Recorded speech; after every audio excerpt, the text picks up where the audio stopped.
legacy now hard to find. My own son walks the dusty road with dreams that carry heavy load. Utaya wanted silver and gold, but my own son's heart remains bold.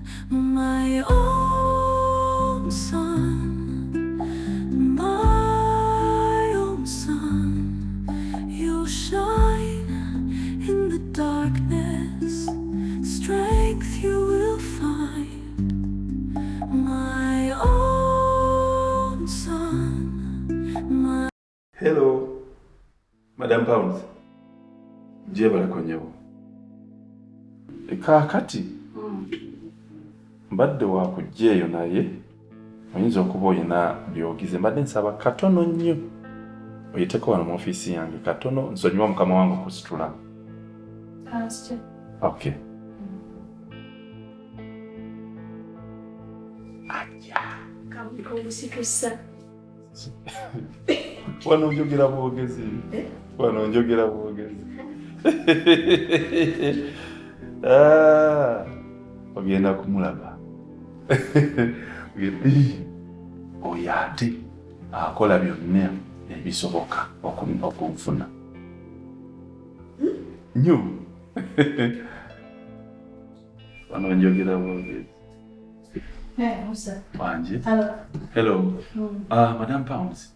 Ononsonyiwa. Nsonyiwa okusitula mu ofiisi yo. Manyi sitera kwagala kuleeta bantu eyo mu ofiisi yo. Naye kasonga katono njogadde kulaga ku sister wange. Oh, ana sister wo. Ngasa nsomera. Kwa nange nsanyusa okulaba. Hi. Ye Walda. Okay. Ngatonga ngwena sister omulungi bw'ati. Ffe waffe tebazaalayo babi. Twakula bwe tutyo. Science okulaba bantu. Kale Musa mbadde bina bimaliza. I think soko malinza na yebe. Okay. Science okulaba. Kale nyawo.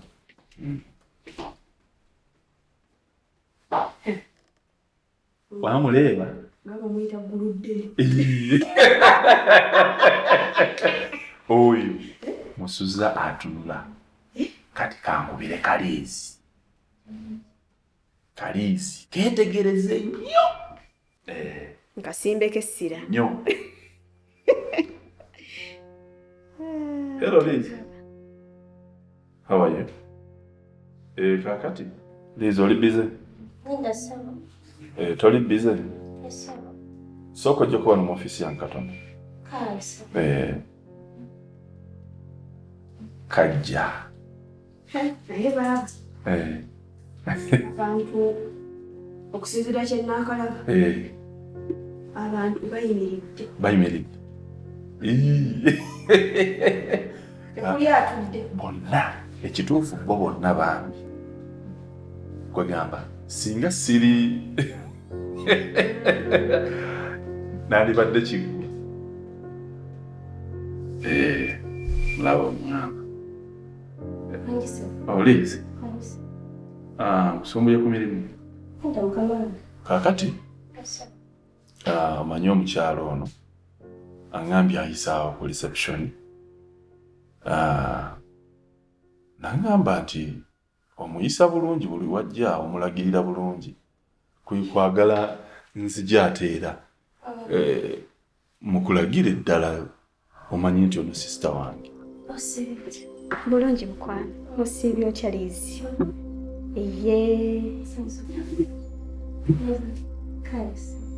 Kibadde kyekyo. Osobola okuddayo ku mirimu.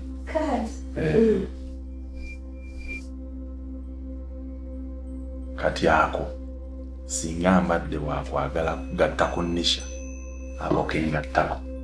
Kakomera ddala. Okasiimi? Yo!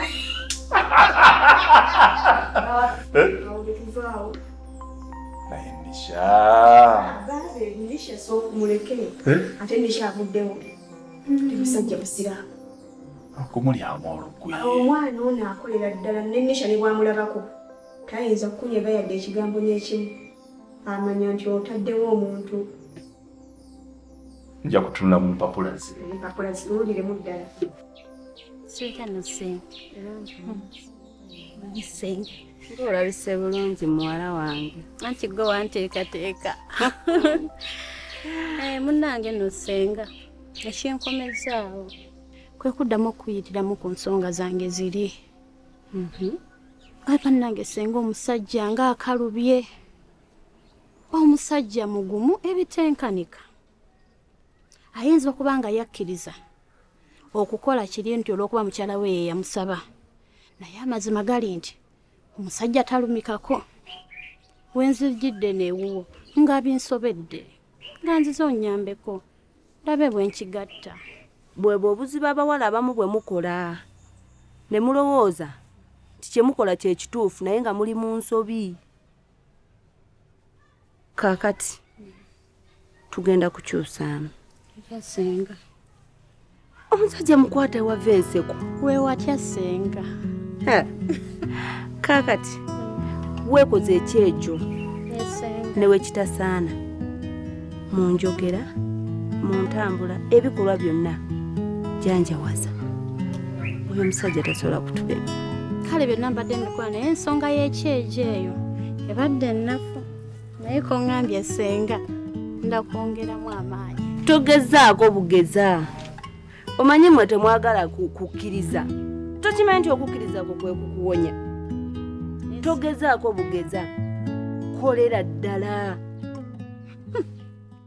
Kale naye nzanyo senga. Kama akumpeera omukisa.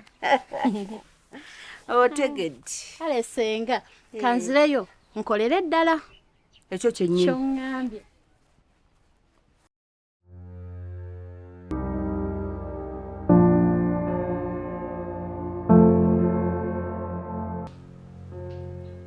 Yes, Madam Pounds. Yes, sense okulaba. Kale, Madam. Certainly, sir. Mwende nyabo wasizoda. Bulungi kushako otuusewa ku nsonga zange zinakugamba. Ezabali abawala babiri. Shiba. Shiba. Mostly. Then done. Shiba ye mulina mu 5. Kubanga ndowooza kabaliko yao. Wow. Kabaliko kali nga kifaananyi. Kyana kiwala kyane gwe. Ensonga zange nkulaba olugendo zikwasa maanyi. Kati njagala omubeereko. Kyonna kyayagala gwe manya mbulunze wendi okusasula buli kimu okutuukiriza ensonga zaffe okugenda mu maaso. Ye Shiba beera mugumu. Nja kumuwangula. Mpozi ne Dani namutandikako. Ate yajja kunyanguyira nnyo kuba ye si muzibu. Naye Shiba mugumu naye nja kumuwangula. Ekyo kyokka kyenkusabira. Kasita oyongera okumpa obujulizi. Naye Madam Pounds ekintu kyo nali njagala kikubuuza luli naye ne ntyamu. Lwaki abawala abo obateekamu ssente nze mbakwane? Nsonga ki eri awo? Kati okwanguyiza omulimu gwo kuba kimanyi kyoyagala. Kino naye badde sikigamba naye ngenda kukigamba kubanga kijja kwanguyiza omulimu gwo. Njagala ekyama kino kibeere masekati gaffe nze naawe. Abaana abo bankwata mu liiso. Bankwata mu liiso ddala Shiba oyo yasinga obuzibu. Mu bufunze mwagala ku musajja omu ne Shiba kuba Shiba yaŋŋamba nti ayina maneja Musa. Webale kitegeera. Njagala omunsetingire abeere afulinga endaavu naawe. Yeerabire Musa omujje mulayiniza Musa so that Musa mwesigaliza. Omuzanyo wange ngondeka omulimu ngenda gukola bulungi. Kale Madam Pounds nkwageza olunaku olulungi. Muzaffar. Wangi taata. Nsanyuse okubalaba. Naffe okusanga taata. Kaakati Yesebo. nakuyise Yesebo. nga nnyina ensonga gye njagala tugayegaayemu. Omanyi nze musika. Bulungi. Era byenjogera byonna mbyogera ngati Ng'omusika. onzijukira. Nkujjukira bulungi nnyo taata. Bwe nabaddeeko ne mwannyinaze omanyi bwe wava wano nakunnyonnyola nti ngenda kuyingira muki wangamba ensonga zange ogenda zikwatagana genda zikwatamu nziyingiremu. Yes kati bwe nayogeddeko naye ne munnyonnyolamu nga ekintu bwe nalaba kyatambula naye n'abaako byantuma. ye taata genda mu maaso mpulira mukama wange nzije mbikugambe oba oliawo nga biyinza okuyambako n'okubeera nga tulaba ate sayidi zonna nga zifuna obwenkanya. Yaŋŋambye n'aŋŋamba Ryan Muzaffaru anjagala naye nyina abalenzi abo babiri, nyina Muzaffaru nyina n'omulala n'oli naye mumanyi naye sola mugamba olw'ebyokwerinda. Kati ne mubuuza omanyi nyinawo banyinaze wona babiri, nyina Waluda ne Bisi. Kati Waluda n'aŋŋamba lwaki Muzaffaru ono tetumukonekitinze n'atwala mu Bisi. Wuliriza nno tekisoboka konze anaamukkiriza n'aŋŋamba nze nja mubeererawo atwalemu aliwa oli omulala. Ate bwe yakinyonyedde bati nendaba nga ate kiyambako. Mbuuza kitya taata ono mugenda sigala muwogera ng'ab'omukwa ate era ne Bisi obeera osigadde mu famire y'emu.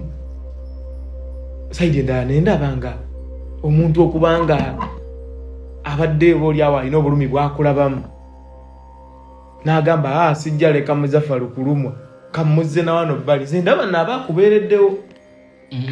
kakati taata ekikola kyakoze kirungi nnyo okunjagaliza naye sisobola kuva ku Waluda, sisobola. Kati oyo gwandeetedde lwaki? Olw'okuba alinayo omwami gw'ogambye gw'alina. Anti kati Waluda wamusiima naye njagala ojjukire kino nti tulina kwagala bantu bakola ki? Batwagala. Bwe batakwagala vaawo. Naye ate asobola okunjagala, asobola okunjagala taata. Namugezaako naye kyagaana. Kati nze siswamu kaka nawadde nagambye ndi muki musika. Leka tusoketo yoyo omuwala amumanyi, Bisi amumanyi. Era omanyi bwafaanana Bisi? Simumanyi. Kati gwe oleka otya gw'omanyi gw'olabyeko ate ogende ku gw'otamanyi? Anti kati labayo toli watuukidde okwagala kuwe mwanyi sisita we mukulu we. Nze mbadde ngamba twandisose ntwako mukulu we yali atya. Mukulu we ye muto. Atali kunyanja talinda masenere. Bise wangono jangu nzo kubanga maanyi okusinga ate nono gwesibako katuyinde ffe tulabe banagazi danga masanyalaze uyo mwanyinazi. Kakati Bisi mbadde nyina abagenyi bange wano soko bambulizeeko. Sibye mchana gasebe. Bulungi nnyo. Osibye otya nnyo? Bulungi. Nnyo. Bisi abantu bano bamanyi? Mumanyi. Oyo bba wa Waluda. Mwalabagana nadda. Okay, awo tekiina buzibu. Ddayoko Bisi nja kubuulira. Hale.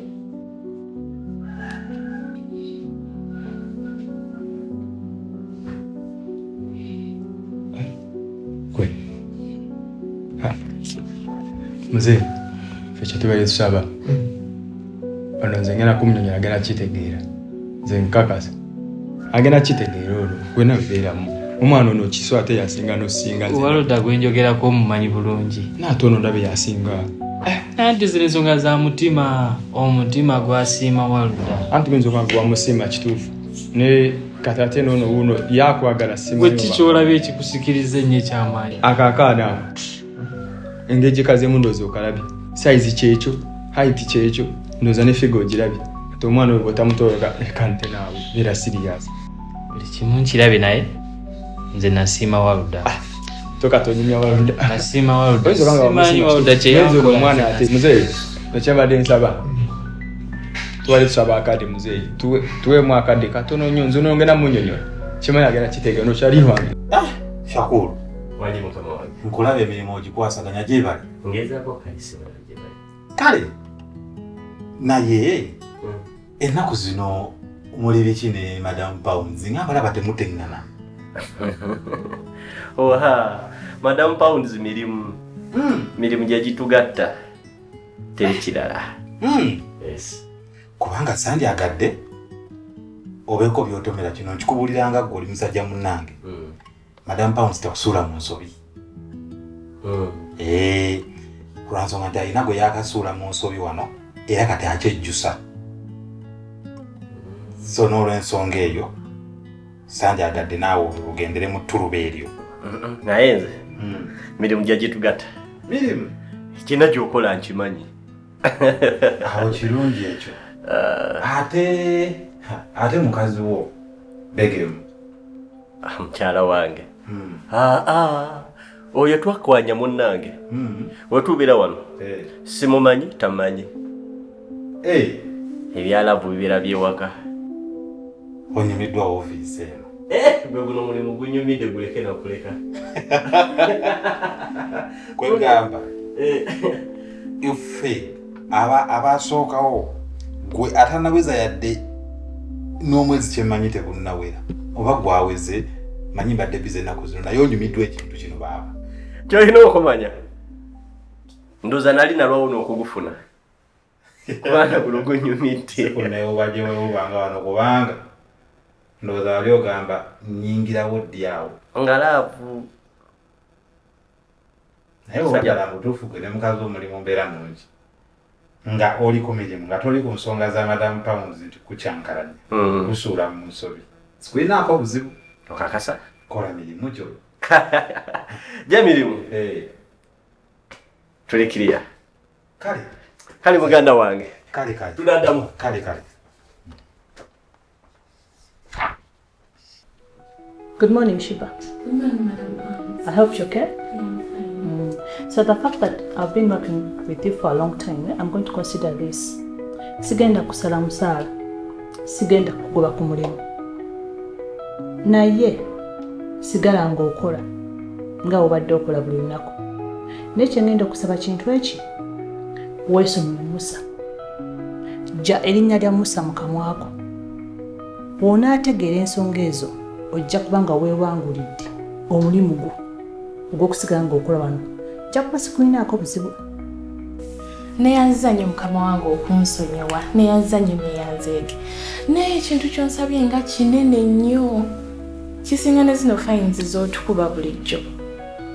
Kubanga sisobola kwesonyiwa omusajja wange, ekyo kyo kiba tekisoboka. Kijja soboka mukwano okugjamu mbulaga nga kikwegoba wekka. Naye nga lwaki oba ombonereza okwenkanidde awo? Kubanga Musa wange tekaseera nkwatulire. Musa wange nkyali mu bigambo, sinakutandika bikolwa, saagala ate ebikolwa byange bikutuukeko bambi. So wobanga owuli okyagala okukola bano era nga weetaaga akalimu, jja Musa mu kamwako mu birowoozo byo omwesonyiwe.